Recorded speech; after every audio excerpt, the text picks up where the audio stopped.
Ladies and gentlemen, we're here. I'm part of the Kliq, isn't everybody? Yes! Yes! Yes! I got an idea, yeah. Beat up John Cena!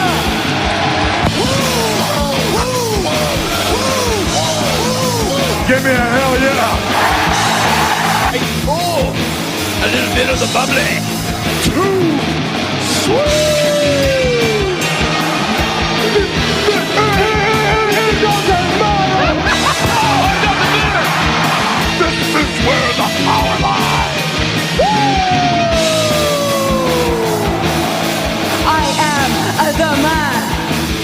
We need if we can survive!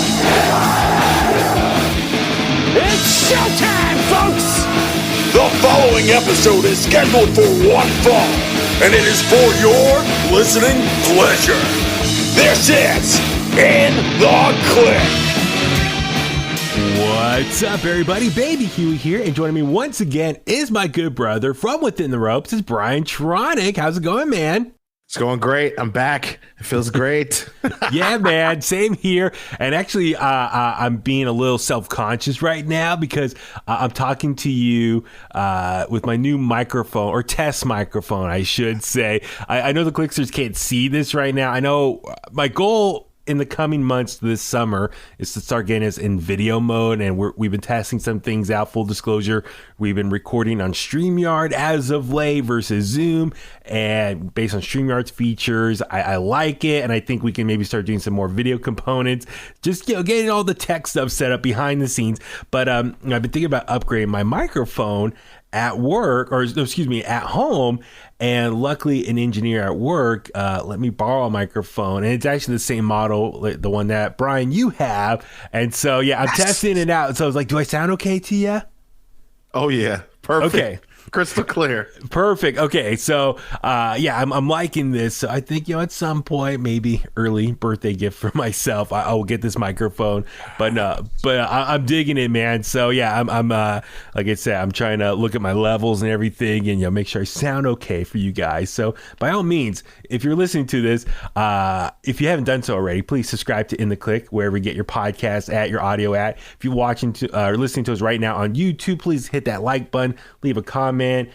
Share the podcast, all that good stuff. And if you want, follow us on social at In The Kliq. Email me inthekliq@gmail.com. Let me know how I'm sounding on this temporary microphone. It's a trial run right now. I'm probably going to get one myself at some point, but yeah, hopefully I sound okay. But here we are. So much to get into, so much to talk about. Man, what a week.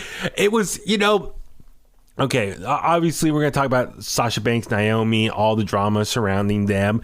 And, when stuff like this happens, I'm like, oh man, I want to record that night and talk about it. But then again, part of me is like, you know what? Take a step back and let this thing play out for a little bit over a few days. And here we are. It's a week later now.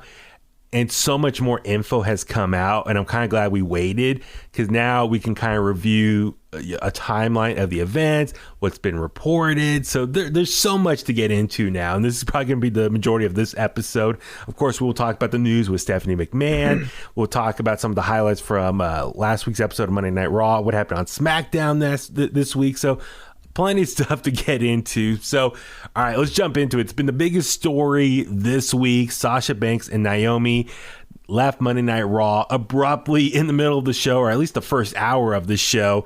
And so I think what to do to kind of keep things easy, since there's so much that would happen here, I think what I'll do is let's recap the timeline of events, what happened, and then let's reflect on the reasoning why these things happen. And then maybe go with some of the reports, what happened afterwards. So, kind of keep it easy. There's so much stuff here to break down. So, all right, let's jump into it. So last week on Monday Night Raw, it was announced that there's going to be a 6-pack challenge to crown a new number one contender for Bianca Belair for Hell in a Cell for the Raw Women's Championship. It was going to be Sasha Banks, Naomi, Doudrop, Nikki ASH, Asuka, and Becky. Right, Brian? Is that all 6 of them? Yep, that's right. Okay, so awesome, exciting, 6-pack challenge, great, big names there. I will admit, I was a little kind of scratching my head, though. I was like, why are the women's tag team champions in this six-pack challenge? Shouldn't they be working on their own storyline right now? But right, that's part of it. We'll get into that in a second.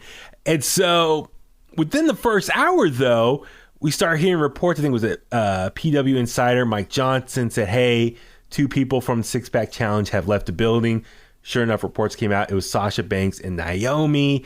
They were upset. They, I guess, went to go see John Laurinaitis. They were upset with the creative decision for what was going on that night, put their tag titles on his desk, and just walked out. And this is all within the first hour of Monday Night Raw.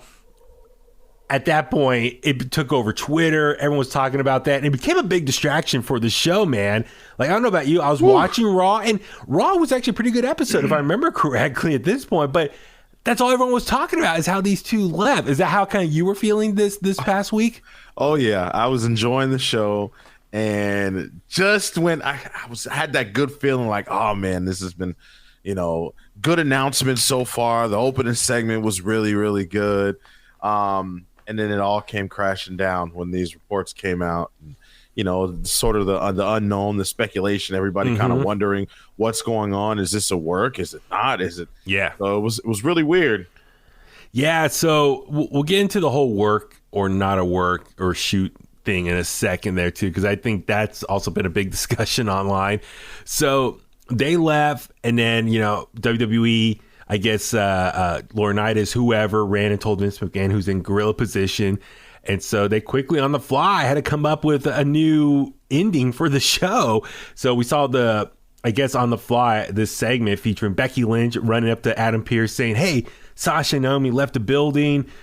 Let's cancel the six-pack challenge. Just might as well just go ahead and make me the new number 1 contender. I'll take on Bianca Belair. And then Adam Pearce like, no. Instead, let's just have you versus Asuka. And that turned out to be the main event, which... great main event. It was awesome, right? What'd you think of the main event this week with the 2 of them? It was good. I used to think that Asuka and Charlotte had the best chemistry. Okay. But, and I'm so glad Asuka's back, too. I just want to say that real quick. Asuka being back brings so much. She was missed, definitely, like, in the ring, outside as a character. Just everything about her. I'm glad she's back. But, yeah, they had a good one. Yeah, well, speaking of mist, I missed her too, but also we saw some green mist. Great match. So, and then ultimately we saw Asuka spit on Becky's face, some green mist, and she ultimately picked up the victory. And was it Bianca Belair was also ringside. So right now at Hell in a Cell, it's going to be Asuka versus Bianca Belair for the Raw Women's Championship. I still think Becky is going to find a way to get into that match and make it a triple threat. I'm sure she can go to Adam Pearce and complain like, hey, she cheated. Look at my face. It was all green. I deserve a rematch, or just put me in there. I'm sure they're going to figure out a way to get Becky in there and make it a triple threat for Hell in a Cell. So, that's going to be, just we'll see how that plays out. We got this week's Raw, next week and stuff. So a lot could happen from here on out to Hell in a Cell. So Sasha Banks, Naomi leave. They, people are speculating like what happened, what's going on. Now, like reports are coming out that it was creative issues. And Brian, please, chime in as far as, if I got all the info correct. Oh yeah. So it looks like they were upset because what the storyline was, so the six-pack challenge, it was going to come down to Naomi and Sasha at the last 2. Naomi was going to pin Sasha, and then Naomi was going to win the six-pack challenge and become the new number 1 contender to take on Bianca Belair at Hell in a Cell. And Sasha Banks, therefore, was going to go to SmackDown, start a program with Ronda Rousey, and become the number 1 contender for her SmackDown Women's Championship at Hell in a Cell. And so both women were upset for multiple reasons, because creatively they're just being fed to as number 1 contenders, most likely lose and put over each respective women's champion, instead of just they're the women's tag team champions. They should be trying to set up their own storylines for those titles and not just be broken off as singles competitors for this one pay-per-view. Right. So yeah, that's the gist of it right there, right? As far as creatively. The one thing that I heard different was I think Naomi was supposed to pin someone else and not Sasha. Okay. I think that was the initial report, but later on it had been said that Naomi was supposed to pin, I think, Nikki ASH or something like that. Okay. Or something like that. So yeah, but everything else, Naomi, that's exactly what I heard. Naomi was supposed to go up against Bianca. Mm-hmm. Sasha was supposed to have a program with Ronda on SmackDown. Yeah. And It's so okay. So now, so they're both upset as far as, they're the tag team champions, but no storylines are being created. Instead, they're just being used as, no more contenders to put over each respective champion at this B-level pay-per-view. And I guess they were told that the tag titles won't get another storyline up until Money in the Bank. So for them, they're just frustrated because they've been women's tag champions and haven't done anything significant in a while now. So they're like, why are we in the six-pack challenge? Let us start a storyline with Nikki ASH and Doudrop, because they started kind of one the week before. It's like, and I agree with them there. It's like they should have just got two other women from the roster. They have 13 women on the Raw roster, that they could have picked any one from there. Carmella, Selena Vega, just to name it two, Dana Brooke, any one of them that could have just filled in for that six-pack challenge. Even Alexa Bliss. Yeah. Oh yeah, exactly. Alexa Bliss. There's plenty of people there. Options. Why them? Yeah. And I guess I could see why they're frustrated, because it's like, okay, you're going to have us tag champions as like the final two. One's pinning the other, so one's going to look weak, and then ultimately they're still just going to get fed to both champion and lose at pay-per-view. So they're both going to look weak as tag champions anyway, because they're losing their singles momentum anyway. So I can see why they're all just frustrated there. Yeah. It sucks because it's like, you have this B-level pay-per-view. It's such a throwaway pay-per-view now, Hell in a Cell. It's like, why not just give us an opportunity just to tell a story with the tag titles, and instead of having to wait another month to do something leading up to Money in the Bank. So I can see why they're frustrated. So they left. So they left Monday Night Raw. They're gone. Corey Graves, throughout the night, was making some references to them, saying they're unprofessional. We all know most likely Vince McMahon fed him those lines.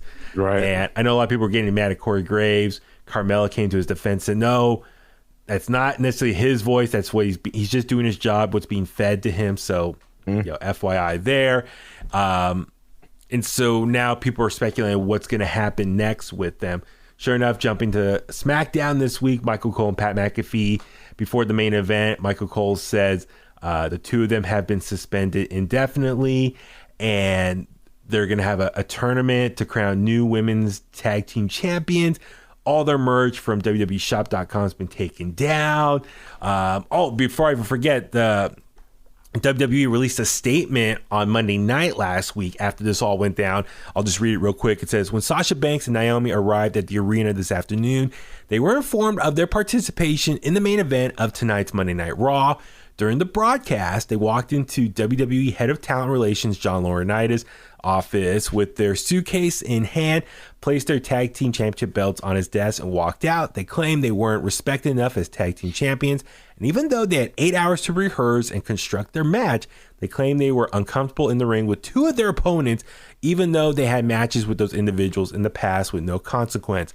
Monday Night Raw is a scripted live TV show whose characters are expected to perform the requirements of their contract. We regret we were unable to deliver as advertised tonight's main event. So, a lot to unpack there. So, Brian, I'd love to get kind of your thoughts with that initial statement from WWE. Yeah, it was a little messy. I think before they put out the statement, I had seen the statement get out, because they obviously they sent it to everyone. And so I read the statement, and then they put out on their own accounts social media accounts put out the statement. And then shortly after, there was, other statements and other comments being made about the statement and about, from different sides, from the other side about what happened. So it was weird because it was all happening during what I felt was a really good episode of Monday Night Raw. And I've been enjoying Raw over the last few weeks. So as a fan, I was frustrated because it's like, here we go again, like something going on. And honestly, for me, if it isn't releases, it's drama, it's backstage drama, the politics, and all that stuff involved. So it's not fun as a fan when you're enjoying the show and all this stuff is going on. But it is what it is. I was surprised that WWE went as far as they did, and even that, and we'll get into it, I'm sure, even continue to go as far as they have. But to come out with a statement like that, it made me think like, there's no way that this is real. Like they've got to be setting something up. Like, yeah, that's been the big question. So maybe as we kind of get into more of the creative issues here, maybe let's just address this. Is this a work or a shoot? And I see a lot of people saying, "Oh, it's just a work, man. Come on, this is just a creative way for them to get some heat for themselves, get some, build up a storyline for the tag titles." I'm like, I don't know, man. Like, I don't think WWE Creative has it in them to come up with this type of storyline. Like, we see some of the other stuff they do on, TV every week. SmackDown, like the Happy Corbin stuff's been, hit or miss. Like I don't think what they were doing here. I feel like this is just a real life event here of two superstars who are frustrated with the creative direction of their characters, and they stood up to Vince McMahon, and he didn't back down, and so they pissed off and walked away. Like I really believe this is real. This is not a work; it's a shoot. Now, granted, what happens down the road if they turn this into a storyline, then that's a real life event that's then turned into a kayfabe storyline. Right. But I think this is a real thing that happened here. I know Naomi and took any reference to WWE off her social media page. WWE pulled their Facebook pages. So both sides are going back and forth. Now with the statement WWE put out there, and having Corey Graves say what he said on Raw, Michael Cole say what he said on SmackDown. I really feel like this is WWE trying to control the narrative here, and I hate to say it, it's like they're throwing the two of them under the bus and trying to make them look like they're the bad employees, not us. This is just an example of two people who are just not being good employees right now, and so that's why I really think, and that's why I think a lot of people got upset was that quote that WWE released I just referenced to. It's like, wow, that's really taking a shot at the two of them and really throwing them under the bus. And that makes you wonder, like, I think this is real because, but then again, I know some people say, well, they never did this before with like Stone Cold, and when Stone Cold went home, took his ball home. But then again, they did. They did to an extent. they had The Rock. Remember they had The Rock come back out and like say Stone Cold took his ball and went home. They took shots on him on TV and stuff. So they took that real life event and made it, into something on TV. So that's why I think this is similar in that sense. This is a real thing that they're trying to, like I said, control the narrative and paint a picture of Sasha and Naomi as bad employees here. Now, so I still think it's a shoot. Now, like I said, there's so much to go over here as far as it is frustrating. Like, let's look at the creative. Why would they be frustrated? Now, it looks like there's a couple reasons why. I guess let's talk about the tweet that apparently a person who is friends with Naomi, or at least Naomi follows this person on Twitter. His username is Adidas_Jed88. And he posted a little Twitter thread some people are speculating, is this something like Naomi sent to him to tweet on her behalf, so that way she could stay silent? I'll read the tweets here because I think this kind of really sums up what's going on.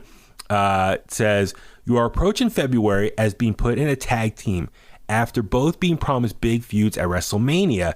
You bite the bullet and put everything you got into being a tag team. It works. You get over, win the titles at WrestleMania, and become merch pushers. 5 weeks into your reign, you show up to live TV, ready to work. You're told you will be in the main event, and you're happy. You both are then told that one of you will be going over from pinning the other. You have questions why that decision was made and how it helps y'all. You request a meeting with your boss to discuss it. Your boss takes the meeting, and everything is actually going well. He understands your concerns. The meeting ends well, and the match is told to be reconstructed. For some reason, producers get mad about it. You then ask with one of your members going over what happens to your titles. You're told basically that you will just be carrying the belts. They want to use both of you to help both women's champions get more over. Bianca versus Naomi, Sasha versus Ronda. Neither one of you will win the solo titles. You won't defend your tag titles until Money in the Bank. You ask for another meeting with your boss, but this time you're being called spoiled. A producer walks away screaming. He comes back and tells both of you to fix your attitudes.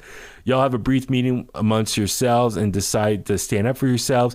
You go to another boss and make it clear you just have concerns. You ask why we are even in the match and why aren't other women in it. You ask why your titles have no stories for 2 months. Again, you're met with fix your attitudes. So after one final meeting with yourselves and asking others, you make the ultimate decision as a team. It's sad how one side is trying to create a fucked up narrative. Also, what is asked, why were Nikki ASH and Doudrop in the match instead of starting their program tonight? Naomi nor Sasha talked down about being in the ring with either one. I don't know how that got flipped. So a lot to unpack there. So let's go through back in February. I'm sure what happened was probably pre-Royal Rumble. I think both Sasha and Naomi probably had big plans lined up for WrestleMania. For Naomi, I'm sure it looked like she was going to have that match with Sonya Deville because that's a storyline they've been telling for months. It looked like that was going to happen at WrestleMania. Instead, their feud just ended abruptly with just a quick match on SmackDown. So I'm sure they were frustrated. It's like, we've been telling this long-term story. The payoff should have been at WrestleMania. Instead, it was just on a random episode of Friday Night SmackDown. So I can see why Naomi's frustrated. It's like, this is a great storyline we had building. Why not just keep it going till WrestleMania? For Sasha Banks, I'm sure she was probably originally was going to be Charlotte's opponent for WrestleMania. But once they probably got word from WWE that Ronda was going to be able to be available to come back, that's where they changed plans and decided to go with Charlotte versus Ronda. What do you think about that, though, as far as changing Sasha out and putting in Ronda? That probably shouldn't have happened. Mm-hmm. But, I feel I feel two ways about it. That probably shouldn't have happened. But if I'm creative or if I'm, in charge, I mean, I got to look at what happened.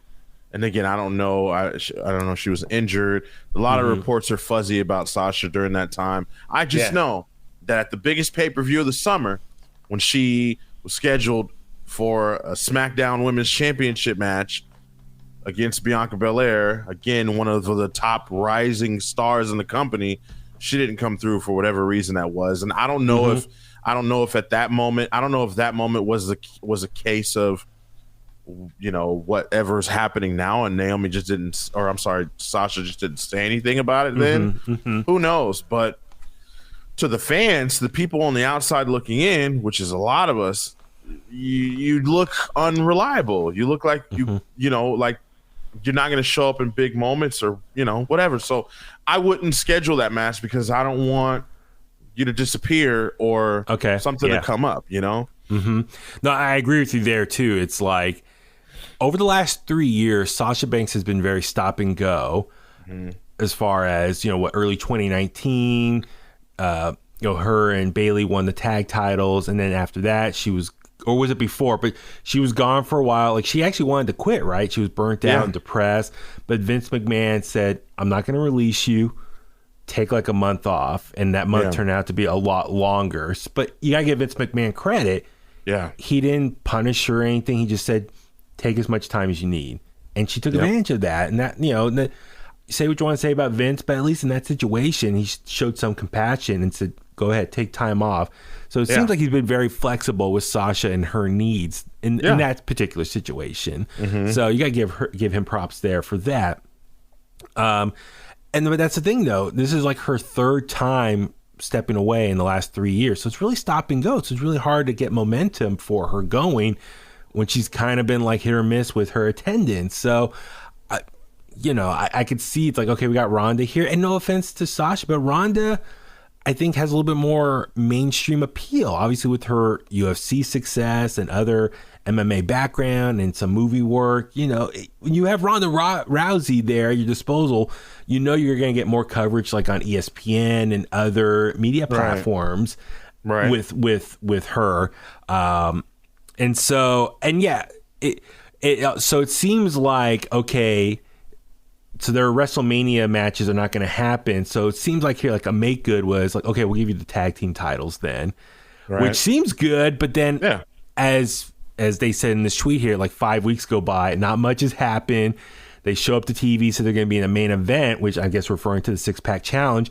But instead, they're going to be pinning one another. It creatively doesn't make sense. It's like, why are you going to... That's my issue with WWE's women's tag titles. They just don't do anything with them significant. Ever since they brought them back, they don't do anything with them. I mean, they don't have like a women's mid-card title. I guess that's the equivalent of it. If you're not in the title picture scene or in a storyline there, your next option is just being a women's tag title picture, and they just makeshift these tag teams and throw people together as filler until they get called up for a title picture match here. So I could see why they're frustrated. It's like these tag titles don't mean anything. I'm sure for them, they feel like, well, let's make them something. Let's start a storyline, as said in here in the tweet. Like, let's do Doudrop versus Nikki ASH. And they also address here that quote from WWE saying, oh, they were afraid to work with some of the people in the match. And I think that's total BS, because you got Asuka, who's arguably the best worker in the world. You got Becky Lynch, who's one of the all-time greats right now. Doudrop and Nikki ASH, they worked with them before as well. So like all four women. So I really feel like that's a quote to, like I said, they're just trying to make up something here as a reason why the two of them didn't want to work this 6-pack challenge. So it's just unfortunate they're kind of making up some stuff here. Let's see what else. I'm trying to look at else from this quote here that really stood out. It looks like, they had the meeting with Vince and it went well, but then for whatever reason, they changed up the storyline. So I want to know what happened, what changed. Why did Vince maybe agree? Like, I understand where you're coming from, but then he still went back and changed it though. So that's kind of curious, and hopefully maybe we'll get more info of that in the near future. But I understand the frustration. It's like, okay, instead of doing a storyline with the tag titles, you're just you're feeding us to the champions for a B-level pay-per-view, instead of giving us like a better storyline here. And that's and you and I've talked about before. It's like, I feel like lately all they care about for the women's division is just two different storylines, one for the Raw title, one for the SmackDown title. That's why I was happy to see Asuka versus Becky Lynch. It's like, awesome, a storyline here involving two women, not involving the title. Like, let's see more of that. Yep. But it doesn't look like that's going to happen. Now it looks like they're leading to a triple threat with Bianca Belair. Well, yeah. Well, and see, that's I'm like, I feel both ways. I feel like this whole thing has been, unprofessional and sucky on both sides. But I just thought about it. It's funny you say that. I just thought about this earlier. Like, when you have someone who is a megastar like Sasha Banks, right, or megastar caliber, a lot of people love her and look at her as to be this megastar, right? Someone in the company that has, I guess, the pull to be able to get a meeting on the fly with Vince McMahon. out of nowhere. That doesn't happen. You know, you got someone like, for example, you got someone like Jeff Hardy who didn't pitch anything or have meetings with Vince at all for anything with him. He's former world champ, right? So I say that to say this: Sasha Banks being in the position that she's in, obviously you don't like it, right? You don't want to be just champions that are just holding champions, but the whole idea of, okay, we're going to use you guys to get Ronda over, to get Bianca over. Who else is going to do it? Yeah. There is no one else. They're not going to use Asuka and Becky because they're in a program together. They're not going to use Charlotte because Charlotte's gone. The newer talent can't really do it and elevate them, and you don't want to feed them to Bianca and Ronda right now, because then you're going to have everyone on the internet saying that they're burying all their young people and who do they have left and blah blah blah blah. So my whole thing is I feel like that does good for the division as a whole. If I'm Sasha and Naomi, I'm looking at it like, okay, this sucks, right? We may not be able to do anything from personally. This sucks. We don't get to do anything. The tag division doesn't. It's horrible, right? But you know what? At least we can put Bianca in a position where a lot of people have been saying she needed to be. She went through a lot after losing the championship last summer, and everyone thought that she was buried and it was over for Bianca Belair. Now she's back champion. It's okay. We can put her in the same with Ronda. Okay. I don't like the idea of Sasha Banks putting over Ronda, because didn't they have a match before already? I think so. Didn't they have like a one match? I think they did years ago. Yeah, I think they did. So I don't really like that idea of putting Sasha there, but you know, if you have to do it because you got to put a name against a name, and Sasha Banks is a name, and then so be it. And I'm not saying that you know, they didn't like that idea, because maybe they did, maybe they were all for it, but you know what? Obviously, what's more important to them is the tag division and elevating that. And they've been Sasha's been holding that championship, going on different outlets and media platforms, and she was on Kevin Hart's Cold as Balls YouTube show. So stuff like that is really, really cool. So to do that stuff and then to come back and lose sucks. And I get that. Let me ask you this, because I seen the other argument. It's like, well, listen, okay, sure, they're maybe not doing anything with the tag titles, but shouldn't they be happy that they're both going to be main eventing a pay-per-view for each title? And I do see that, but I guess it sucks because it's a B-level pay-per-view and you're the tag title, you're the tag champions. It would be better service to you guys to build up that tag team division. And I get it. I mean, it sounds like they have a lot of pride for those titles and they want to elevate that division as a whole. It's just unfortunate, though, that not a lot of people around them care about it, especially from a creative standpoint. They don't have a lot of tag teams in existence there. I mean, that's the thing. It's like, Michael Cole said on SmackDown, they're going to have a tournament to crown new tag champions. It's like, who's going to fill that? Who's going to be the tag? Like, who's going to be in this tournament? You need at least, 4 teams to make it, something. Like, who are they going to... I mean, we got Natty and Shayna Baszler. I mean, maybe Carmella and Zelina Vega. Yeah, I guess they're back together now for this. I mean, well, and now, I guess Doudrop and Nikki Ash, they have teams, but they don't have teams that I feel like are established. Yeah.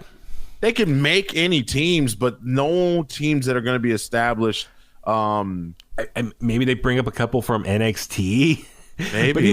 But NXT, they're kind of thin right now, too, for the NXT women's tag titles.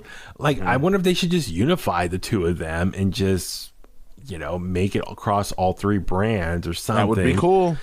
Yeah, and so, I mean, that's the thing. Like I said, I've heard the argument, like, saying, like, they are paid people, paid talent. They should be happy that they're main eventing a pay-per-view, regardless if they win or lose. It's like, you are main eventing a pay-per-view. There are a lot of other people who would probably love to be in that position. So don't complain about it. Yeah, I get it, but it just sucks. It's like, their tag champions, though, have someone else in that position. But then again, as you said, the catch-22 is, though, they are names. You need names to fill that arena, and even though I know it's a B-level pay-per-view, like I still think Hell in a Cell should not be a pay-per-view. They should, because it's like, all the effort is going to go to the stadium shows, Hell in a Cell, SummerSlam, the UK show. So after this pay-per-view is such a filler. I hate to say, they're probably going to go through the motions again, very much like Backlash, as far as just setting things up. They're going to put more of an effort for the stadium shows and probably have bigger matchups lined up for that. So, I'm sorry, which is another reason why I feel like they might have jumped too quickly. Not to say that I don't support them personally, as Mercedes and Trinity. I support them. I support what they're doing. I think it's very brave, and it's very but not everyone can do that, right? Like if I worked somewhere, I couldn't just be like, well, I don't like the fact that we're folding boxes that way. I'm gonna leave. I'd be fired the next day, So not everyone has that luxury to be able to, Yeah, no, you brought up a good point, and that's the thing. Okay, let's talk about this then. As far as their decision to walk out, could they have handled this a different way with their frustration? So it sounds like I give them credit, especially Sasha Banks, who stood up to Vince McMahon and voiced her concerns. It just sucks though. Anytime someone who expresses maybe their opinion or don't agree with what's being given to them creatively, they get viewed as just someone with attitude issues. And that seems like the go-to is like, fix your attitude. Heard that about with Bray Wyatt and a couple other people who were like let go from the company, and like the dirt sheets are reporting they had attitude issues. I'm sure it's just they just spoke up and like, I don't agree with creatively what you're doing with me. Yeah. Grant, I know at the end of the day, WWE, it's a TV show. It's Vince's TV show. Vince is the director. These are his toys. Or staff, however you want to call it. He decides what goes on. He has final say. This is what you signed up for. When you work for him, this is the process that you got to deal with. You got to work with. But then again, if you're not happy and don't agree with that, then you have every right to walk away. You should have the right to walk away. Yeah. And so I give them credit here for standing up and be like, you know what? I don't like this. We're leaving. Now, I see some people complain, it's like, you don't leave on the job, though. That does come off a little professional. I see it as it's just them trying to send a message. Be like, this is how powerful we believe in ourselves. In most situations, I will side with the talent. It comes to like sports, whenever it's like players versus owners situations, I always try to side with the players. Because they're the ones who do the work and entertain us. They deserve whatever they want. The owners just sit there and collect the money and whatnot. So this is a situation, for me here, I ultimately do side with Sasha and Naomi, because if they feel like this is bad creative and they want to do something they feel is a better storyline that can help, elevate the women's division as a whole, the tag team division as a whole, that can maybe help, quote, make better money for the company, I'm all for that. And I do respect them standing up for themselves. There's a lot of people who are unhappy at their work who just go through the motions instead of maybe speaking up. So hopefully, that's what I'm getting at here. It's like, I support them here. The one thing, though, maybe, as we kind of wind down here with this storyline or this topic here, is there are reports, though, that like Naomi has a couple months left on her contract. Also, maybe Sasha Banks as well. So maybe they felt like, hey, we got a couple months left. We could easily speak up now and walk out. Who cares? What are they going to do? Fire us? Our contracts are coming up anyway, expiring soon. We might as well. We have the power to walk away anyway. If they just tell us to stay home, we'll ride out the end of this contract and then show up somewhere else to work. So what do you think about that point, as far as they're more confident in themselves because they know their contracts are coming up? Yeah, I mean, this is what happens when you have so many different options now, as far as work goes. I feel like if this is the route that they're taking, if this is the route that they want to go, then go for it. It as far as just know though that WWE, the show must go on, right? So like they're only gonna feel, I mean, if any at all, sympathy. It's only gonna last a little bit, if any, right? And the to be realistic, the support and the outrage from the fans it's only temporary, because when the smoke clears, when it's no longer, I mean, it's just like CM Punk to AEW or Cody Rhodes to WWE. Yeah. When the honeymoon stage is over, everybody's settled in. We realize that we're not seeing Sasha Banks and Naomi on TV anymore, on WWE TV at least, and everyone's not, outraged about it. Then it's just going to go right back to normal, and WWE is going to continue to go. Now, me as a fan, I would hope that they would work it out, because I love Naomi, I love Sasha Banks. I couldn't. It's weird to think of them anywhere else, or even just not doing this. Like, I know when a lot of people talk about Sasha Banks going to Hollywood, I'm like, no, like I don't. She's nowhere near done in WWE. Yeah. I don't think so. So. It would suck to see them go, or to see them sit at home. Like, no one wants to see that, man. It sucks. Well, okay, okay. As you just mentioned there, for them, they probably felt confident of life after WWE. So for them, like, they're probably like, we're confident in ourselves, walking away right now, because we know we can be successful outside of WWE. Sasha Banks, as you said, she appeared in Star Wars, the Mandalorian TV show. Now, granted, it was a small part. It was a sidekick of the Mandalorian group and whatnot. But still, on paper, she was part of a Star Wars franchise. So that's cool. And, maybe if she had more free time, she can begin other acting jobs, allegedly, or, potentially. So maybe that's why she's thinking, I don't need WWE. But then again, with Sasha, how much she loves wrestling. I feel like it'd be hard for her to step away completely. Like, I feel like she would want to wrestle maybe at least a part-time schedule, if that's the case, if she wants to pursue other, career opportunities. So, right. Naomi, I think definitely she feels more confident as well, because let's be honest, she's part of the bloodline. Like, she is married into the bloodline faction, so the bloodline are running WWE right now. She is, married to Jimmy, right? Married to Jimmy, yes. Yeah, she's married to Jimmy Uso, and who's the cousin of Roman Reigns, and Roman Reigns is the number one guy in that company. So I'm sure for her, she probably feels like, hey, collectively, I have my support of my family, who can maybe talk to Vince or something and work something out as well and change it up. So, I'm sure so they both have their reasons why they could be confident with pulling this type of move. Yeah. But yeah, where they go from here, that's going to be interesting. I know as a WrestleVote said, things are going to get worse before they get better. I wonder what that means. Right. Like, saying that they have the support of all the fans on the internet, but as far as management, it's not looking good. Yeah, and there were reports. I think it was Wade Keller or something. There have been various reports about like locker room reaction to this. So the fans online, everyone's been supporting Sasha and Naomi. I think very similar to the reasons I just explained. Like, they want to side with talent they want to support the talent who speak up for themselves when feel like bad creative is being delivered to them. Right. Now, the reports are saying some reports are saying the locker room support them. Other reports saying members of the locker room do not support them and kind of view them as being spoiled or, not being team players.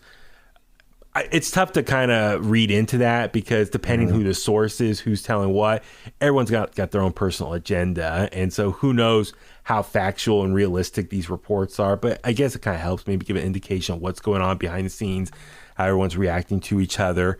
And then, it's the other thing too. I hope, they're not doing this just to get like a raise or something. You know what I mean? Like, if they're truly frustrated with creative, then you need to walk away and leave WWE and really prove a point and go somewhere else. Right. If they just did this just to like try to, piss them off or like, see, you guys need us, give us a bigger salary, and then they come back right away, then this whole walkout will kind of seem not as meaningful. Or us fans, we kind of, oh man, you just did this just to get more money. You didn't really do this as a way to maybe change the landscape of the women's division. That's where I think that might leave a little bit of a sour taste in people's mouths with this whole thing. Well, I mean, even when you think back or more recent with Mustafa Ali, right? Like, he left for a bit, wanted his release, didn't get it, and now he's back on TV, and I think a pretty good role, I guess. Some people are like, oh, he's being fed to fear, he's being buried. I don't think so. I think he's good. So if they were able to, figure this out and go, okay, we'll listen to you. We'll put a plan in place for the women's tag titles, or I mean, I don't know if they'll be involved now, but and you know what? That makes this whole situation even more sad, because now if they do come back, they're not going to be women's tag team champions, unless they have this whole tournament go by and then they come back and say, hey, we never lost the titles. But then that's so weird, because like we did all this for no reason. Or if they're taking turning a shoot into a work. Yes. Yeah. Unless they do that. Yes. And they do that. And then, of course, the people who thought this was a work the whole time be like, see, I told you this was a work. Well, no, I mean, I think this is a real life event. Yeah. And, depending on how this plays out, could it turn into a work? That's yet to be seen. So, like I said, there's a lot to break down here. And, but then again, like I said, where do they go? Like, is AEW the option? Like the AEW women's division, has been hit or miss lately. I think they're improving, but I don't know if that really is the best option for them. I mean, I could see them maybe as a challenge, be like, hey, we can go over here and make this better. Like, that's our personal challenge. Why don't we make women's wrestling better? We'll help another company do so. And I want to say this too. You mentioned the word team player. If I'm in the locker room, I would probably be upset too, especially with the time that we're in with wrestling and AEW and how hot they are, and Impact with how hot they are, signing a lot of people. And, I would be upset too. Like, look, if you're either here or you're not, like, if you're going to be here, you got to be willing to sacrifice. And Sasha and Naomi may feel like they've sacrificed enough up to this point. Like, enough's enough and it's time for a change. They may feel like they've sacrificed so much and now they're just fed up. And that's okay. It's fair. I don't want to say they're not entitled to feel that way too, but at the same time, you got to choose your side here. Don't work this just to get over to Jacksonville, because if that's all you want, Yeah, I mean, they might be like, damn, we had it better in WWE. Like, and that's the thing, Sasha Banks, she's very confident in herself. Some would say cocky, as we saw in the Broken Skull session with Stone Cold. Like, she feels like she's up there with Vince, that she wants steak. So, like, I'm thinking, could, like, maybe, like, for her, I only see it's WWE or bust. Like, I don't know if she would go anywhere else, because that'd be below her. I don't know. Like I said, there's so much to break down with this, and here we are just a week into this whole thing, and I'm sure this will play out more over time. We'll get more reports and info, and we can discuss that there. But is there anything else, Brian, about this that we haven't addressed yet that you wanted to mention? The interviews, nothing to address, but I will say the interviews and the, whoever gets that first Naomi or Sasha Banks interview, or whatever. Whether they come back or not, this is gonna be crazy. That's the real bet, is like, who's gonna get it? Is it gonna be Renee? Is it gonna be Chris Van Fleet? Is it gonna be Jericho? Jericho? I mean, that's the thing. It's like, now it's like the art of work shoots or shoot interviews is coming back, but in the form of podcasts. Yes. And it's like there's a small group of people who get access to those type of interviews. It could be like Arya Hawani, who we saw. I remember we walked by him at Dallas. Remember we were in the lobby. So be kind of curious, how this plays out. Do they let their contracts expire? But no, that's the thing. It's like, I think Sasha has so much crossover ability, and I think she's a big star for them that they don't utilize enough. Now, granted, Becky is great, and Roman's also their big star, but Sasha I think is really important to them, and I don't want to see them lose her. So like you said, we're big fans of Sasha, of Naomi. We don't want to see them go anywhere. We want to see them happy, of course, and we want to see them get proper creative. But like I said, I understand it's frustrating when you're the tag champions and you should be utilized better in that division instead of just being fed the champions. And that's the other thing too. How many women's tag title champions over the last couple of years have been champions and then they just turn into a feud? Like they lose the title and then they start fighting each other. We said that with Nikki ASH, with Rhea Ripley, was it Selena and Carmella? So I worried that they're the tag champions and then they're going to lose the titles and they're just going to fight each other. And this 6-pack challenge was just going to be the start of that rivalry. So like I said, I understand their frustration with the creative.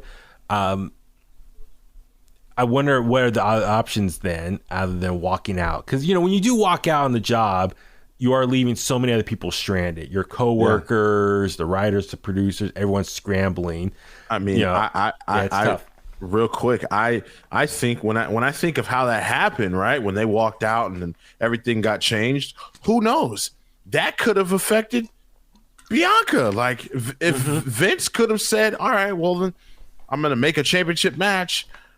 Bianca's going to lose the title, and now we're going to get Asuka and Becky at Hell in a Cell. You know what I mean? Like it could affect so many women. The ripple effect, domino effect. Absolutely, and so it's just weird. And I also was going to say real quick before we move on, this day and age versus how things were back in the 90s, right? With WCW and WWE, it's like you saw people jump ship for over money, right? Like it was. Now you're seeing people jump ship because they're not happy, because of the creative, because they don't like this, or they don't like that. Well, mostly too because they all got released, but a lot of the big time guys who have come over from one or the other has been just because they aren't I mean, even Cody, look at Cody. I mean, I'm pretty sure money had a lot to do with it, but I think also it's his position in the company as a wrestler, I think just feeling respected, feeling wanted, and feel like you're being used to your full potential. So it's gonna be interesting to see how this plays out, and we'll discuss it more. I know this was a long discussion right here, but it was the biggest story in the week. No offense to what happened on TV, but this was the biggest thing, so it was definitely worth talking about. Real quick before we talk about Raw and SmackDown, I do want to talk about Stephanie McMahon.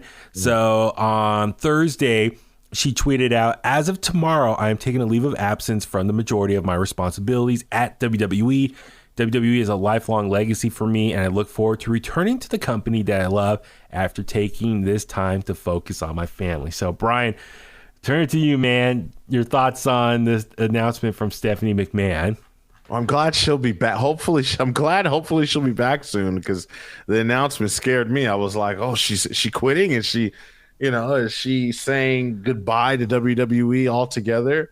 But I think she's earned it. I think it's weird though, because while she's leaving, I've seen the reports of Triple H coming back full time. It's like, what? I was thinking, because my first thoughts was, oh, that's great. She gets to be home with Triple H, and they get to be there for their kids, and summer's coming up. This is gonna be great. Yeah. This is gonna be great. But now it's like they're switching roles. Like now she's gonna be home, and he's gonna be full time back at the office. So obviously, this came out of nowhere, and I think a lot of coworkers did not know until last minute, but apparently it is a personal issue. And, I know some people try to speculate, and sure, we could guess, but, who knows what really happened. I hope it's nothing health related. I hope it's nothing family related, anything to be alarmed over. I hope, truthfully, I just hope it's just, she needs a break. Because you think about it, she's been, I know she was like a merch girl, back in the day when she was younger. But you think about it, ever since she was out of college, she's been in WWE for the last 24 years, on TV, behind the scenes, working the corporate job and stuff. So I'm sure, she's a little burnt out. And I'm sure with the health scare of Triple H last summer, probably put her life and their lives into perspective, what they value and want to, family's important to them. So I'm sure she's like, I just need a break and, take a leave of absence. And so, kudos to her, more power to her. Just enjoy your time with your family and friends. Mm-hmm. And it looks like, Nick Khan is going to take over her responsibilities. There was also the Fightful Select report that like her department or a lot of the people that she works with closely were all let go in the latest round of budget cuts or staff cuts. So that kind of sucks for her. So, I'm trying to, like you said, people are trying to guess like what's the reason. And I'm with you too. I was scratching my head. It's like, wait, she's going to take time off, but Triple H is going back to work full time. I was like, that doesn't make sense. Like, when they want to spend both time together, be home at the same time. But you're right. It is summertime. Their girls are probably out on vacation. So she's probably like, let me use this next couple months to hang out with them and be with them. But, one thing, for conspiracy theory, talking about is, a lot of people are like questioning, is this Nick Khan really taking over the company and forcing all the McMahons out? Yeah.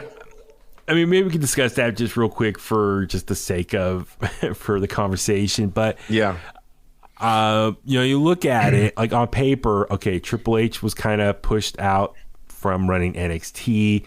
His job in the office now is a lot different. Shane McMahon is now gone again. Now Stephanie McMahon is the third one. And, Nick Khan's taking over her responsibilities. I've worked in corporate, radio for a long time. I've seen how, changes happen and then everyone's thinking, what's this going to lead to? And hopefully it doesn't lead to anything else. So I'm concerned, hopefully I do hope Stephanie McMahon comes back. I hope this is not her way of like slowly leaving the company. I hope she really does come back. Right. But it's crazy, man. Cause like up until a couple of years ago, everyone thought Triple H and Stephanie were going to take over WWE after Vince McMahon. Mm-hmm. I wonder if maybe Stephanie's taking time off. Just conspiracy talk here. I got my tinfoil hat on. I wonder Nick Khan really, his job for the last couple of years has really just been set up WWE to get sold. And maybe this is just a guess. There's no facts or info. Right. I know a lot of people compared the McMahon family to the family that's on HBO Succession. Yeah. So, maybe Stephanie realizes she's not going to get the company after her dad. And so maybe she's like, you know what? I'm going to start taking time off. And, Nick Khan really is trying to set things up for, a purchase to sell a company. So maybe they see the writing on the wall that, Nick Khan's taking over and, we're not going to have the company anymore. So I don't know. It's fascinating to me. But, people are reporting that, let's see, Stephanie, the last year's been rough with the health struggles of Triple H. It's what else was there? Nick Khan. Let's see. I was gonna. It's rough. I'm trying to see. To focus on her family. I'm looking at some of the reports here. But apparently it's a personal issue, so hopefully it'll come out at some point. So I wonder even also, maybe she's upset at her dad that she's not going to take over the company. So maybe she's like, you know what, I'm going to start taking time off and focus on things I want to do. Right. I don't know. It's just really interesting. Like, people are trying to guess what it is. So it could be the complete opposite too, though. Maybe she's taking her time off because she's getting ready to take on a bigger role. I hope so. And that'd be great. So we could speculate the conspiracy theories of what's going on here. I'm sure we'll get maybe more info on that over time. But it is a personal matter, so that's their own private issue to deal with. So, but anyway, we love Stephanie McMahon. Don't want to see her go. But like I said, she's earned a time off that she's been working nonstop for how many years. So, kudos to her. All right, let's jump over to Raw and SmackDown talk. Raw, like I said, unfortunately, it was so distracting with the Sasha and Naomi news breaking throughout the show. Everything else seemed to kind of just go by. I'm like, oh yeah, there was an episode of Raw. I think the big thing to take away, a couple things. So it looks like Cody Rhodes cut that awesome promo, more or less challenges Seth Rollins to Hell in a Cell. So they're going to have a third match. It's going to be Hell in a Cell. Your thoughts on them having a third one? I love it. I love it, man. Hell in a Cell seems fitting. Yeah. I think this is going to be like, the grand finale for the two. And, I talked with someone on Twitter and they mentioned that it should have been like a 2 out of 3 falls, which would have been great too. Like Seth Rollins coming from, hey, you may have beat me twice, but you can't beat me in one night. I know I think I mentioned it last time we recorded, but this is still good. This is great. I'm okay with it. Now it's still a mystery, right? Like, is Seth finally going to get his win back now? Is Cody Rhodes going to, going to sweep Seth Rollins? Is this going to go 3-0? I don't know. I'm not sure. I think Cody has to win here. Make it a clean sweep. Right. And that way Seth can just go really mad and be like, what's going on? And then maybe that could be a new character beat for him to go off on a different storyline with. And then Cody keeps his momentum going to be, potential number 1 contender for the world title at some point for Roman Reigns. Yeah. So I think that's important for Cody to win this Hell in a Cell. But it makes sense. Out of like I said earlier, and I've said in the past over years, I'm not a fan of Hell in a Cell as a dedicated pay-per-view. I think it's better served as just a stipulation for a feud that calls upon it. A feud that involves two people who hate each other, and the only way to settle the score is Hell in a Cell. That's how originally it was, created years ago in the 90s. Not as a pay-per-view where it's like, okay, that's coming up on the calendar. Let's horseshoe a storyline that fits Hell in a Cell. Yeah. Then you kind of got like this half-assed story. Now, granted, we've had some great Hell in a Cell matches over the last couple of years, Bailey versus was it Bailey versus Sasha at the one? I believe it was a couple years ago now. Yeah.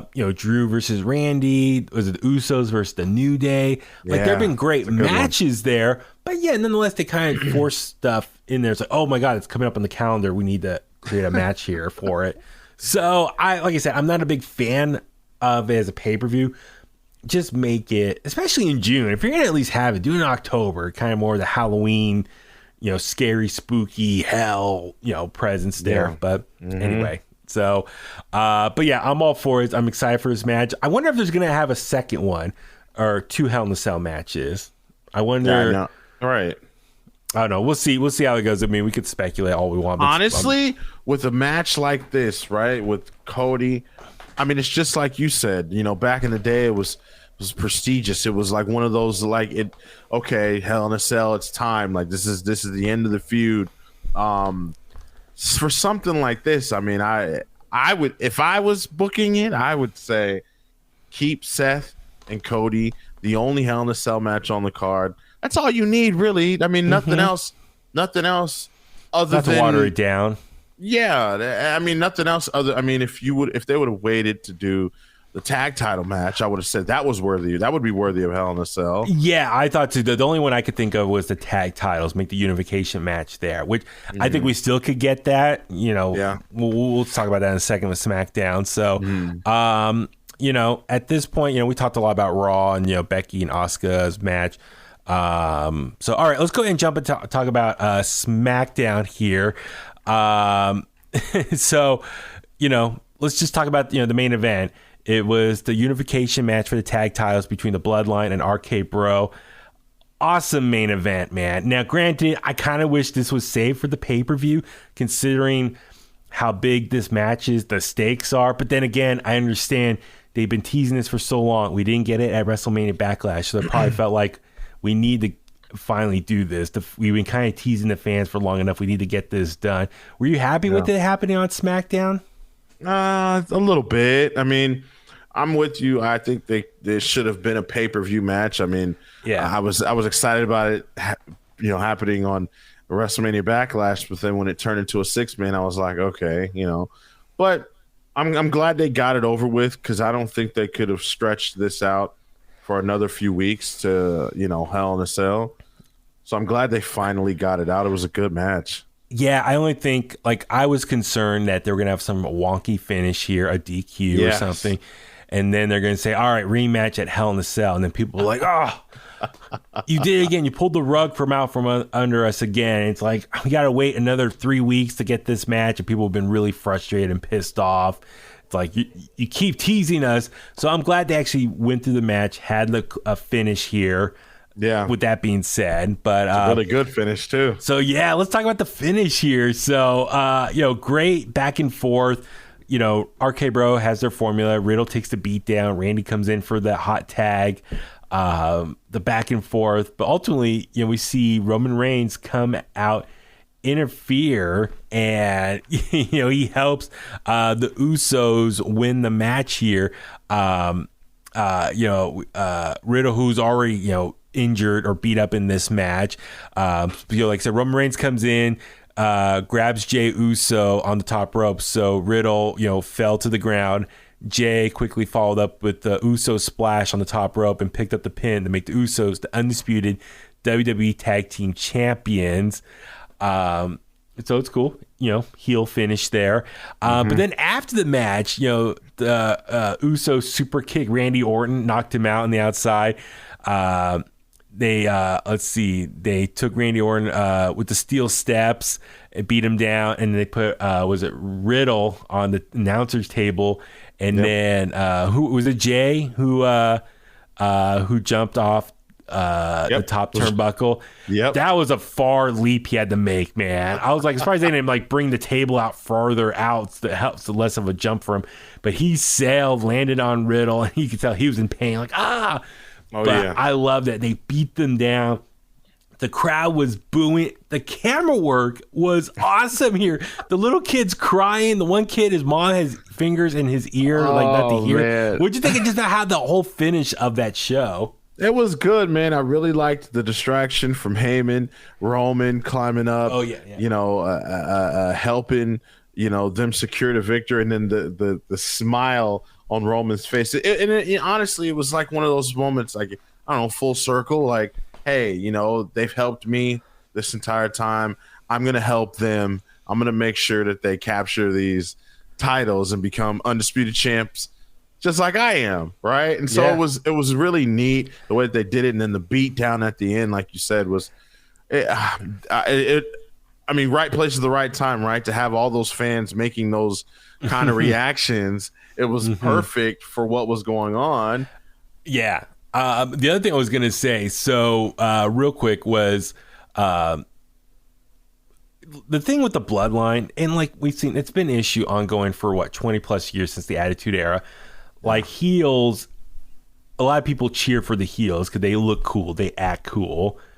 And I think the bloodline was kind of falling into that situation where people were just cheering them just because they're like the cool act, the cool faction in WWE. Even though they're supposed to be heels, people just still like to cheer them anyway because they just, like I say, had that cool factor.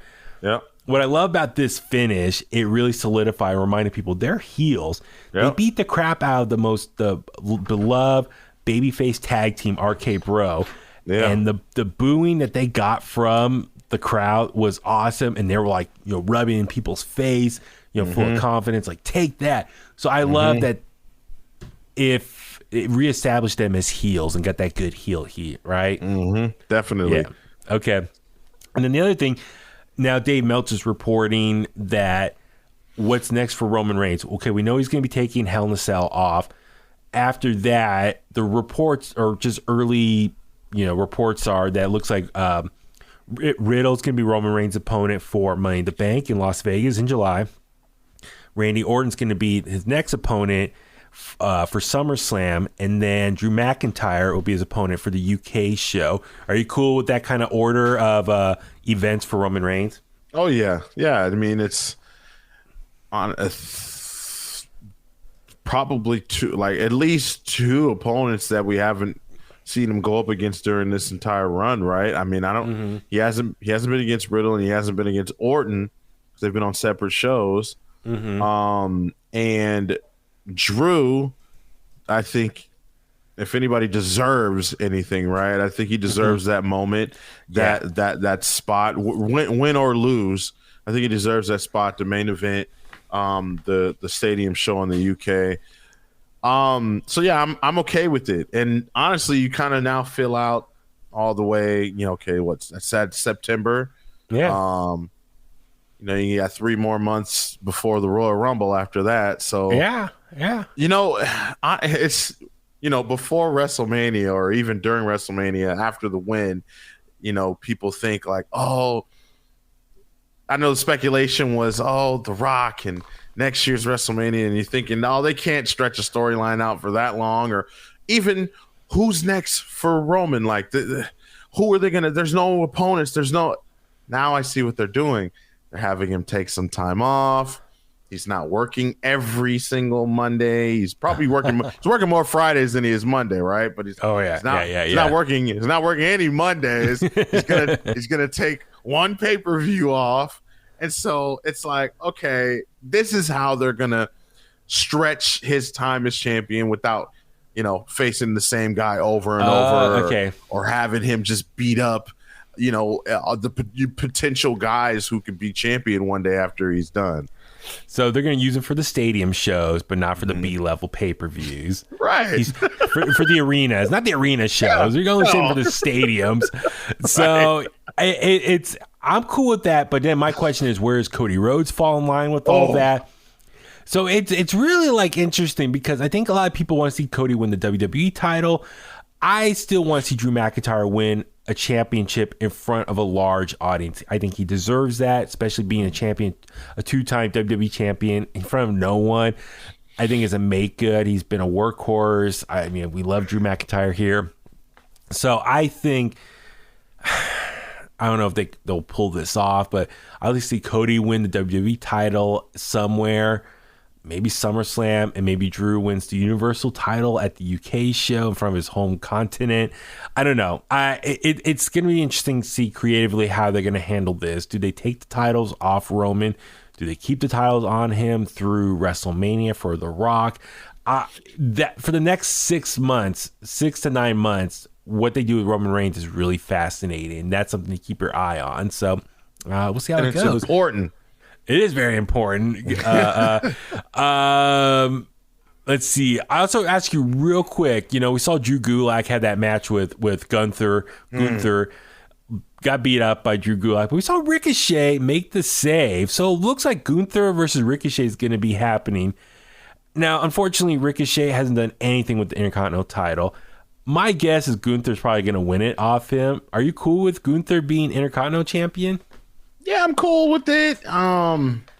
It gives, we always say this about the Intercontinental and United States Championship, right? Like if someone new gets it, we all go, hopefully they could bring some prestige back to it and make it what it used to be. And yeah, I'm okay with it.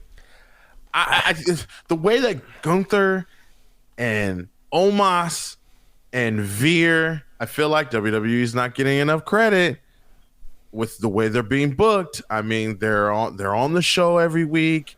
Mm-hmm. They're not just sitting around. They're putting them. I mean, here we go now after beating up enhancement talent. I think for both Veer and Gunther, now they're kind of getting in different roles. They're kind of graduating on from enhancement talent and facing real competition now. And so, yeah, I just want to put that out there, for a lot of the Kliqsters or fans out there that, may not have liked the name change. I know you weren't too fond of the name change either.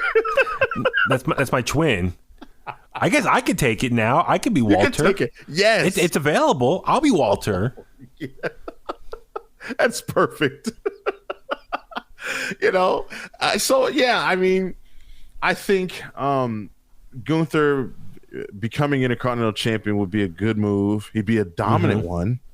He'd be a dominant one.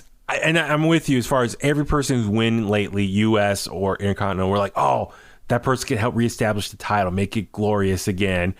And, even Austin Theory hasn't done really much with anything yet. Finn Balor didn't. That's with the U.S. title, respectively. So Gunther, though, I have hope that maybe he can help. He's nowhere near going to be the title picture with Roman Reigns anytime soon. So maybe the next best option is the Intercontinental title, and he can be that dominant force like he was with the NXT UK Championship, but do it this time around on a bigger platform, bigger stage on SmackDown with the IC title. Recreate that type of storyline, long reign with Gunther here. I'll be cool with that. Just feed him people, and you build up a baby face to eventually dethrone it off him, like they did with NXT UK with Dragunov, oh my god, Dragunov. But what's how you pronounce his first name? Ilya Dragunov. Yeah. So we'll see how it goes. So it's SmackDown. I'll give him credit. The last couple weeks it's been better than it was previously. So SmackDown was a lot of fun, and we'll see how the rest of this plays out. Raquel Rodriguez, big win over Shotzi. I'm enjoying her too. Hopefully they got some things planned for her. I don't know if it's a championship or not, but and let me ask you this: do you think Madcap Moss is going to be the next big baby face for SmackDown? I think Happy Corbin really did a good job of kind of, as a heel, putting down Madcap, and I think the crowd's going to have that sympathy for Madcap. If he comes back from, what Corbin did to him, new gimmick, new name, give him back Riddick Moss, get rid of the what are they? Suspenders, Suspenders. Get rid of that, and I'm all for it, man. I think he's got the look. It's someone who Vince obviously. I mean, he's been around. Madcap's been around for a long time now, so I'm pretty sure Vince likes him. Yeah, do a little bit of repackaging, get rid of the suspenders, call him Riddick Moss, give him a little bit more of an edge, tough guy edge, not so much just the goofy, lose the jokes. Yep, just a slight little fine tuning. And I think you have the making of a really good baby face here. Let him destroy Happy Corbin one more time, and then go on a tear, and maybe him and Gunther down the road or something like that. They can have separate projectiles, and eventually they're going to cross paths at some point down the road. So we'll see. So a lot of stuff to talk about. So we'll start wrapping things up here, because I know we got to turn in and watch Raw right now. That's happening. We got a lot of stuff to look forward to this week. We got Double or Nothing this weekend. I do want to mention, so this week I am recording an interview with AEW owner Tony Khan. So if you have any questions, please hit me up. In The Kliq, that's KLIQ @gmail.com. Tweet at me at babyhuey83. Let me know if you have any questions. And looking forward to that interview. So keep an eye on our, wherever you listen to us in the podcast world or YouTube. Keep an eye out for that interview later on this week. So on that note, let's start wrapping things up. Brian, where can the Kliqsters find you online? Kliqsters can find me at BrianTronic, and follow my show at Within the Ropes on Twitter and Instagram. And I'm Baby Huey. Follow me on Facebook at Baby Huey Official, Twitter and Instagram at Baby Huey83. For everything else, at In The Kliq. Like I said, inthethe@gmail.com. Subscribe to us wherever you get your audio at. Like us, or subscribe to us, I should say, on YouTube. Watch the videos, leave a like, leave a comment, all that good stuff. We appreciate, of course, all the support. And on that note, let's go home, and that's the bottom line, because Huey said so.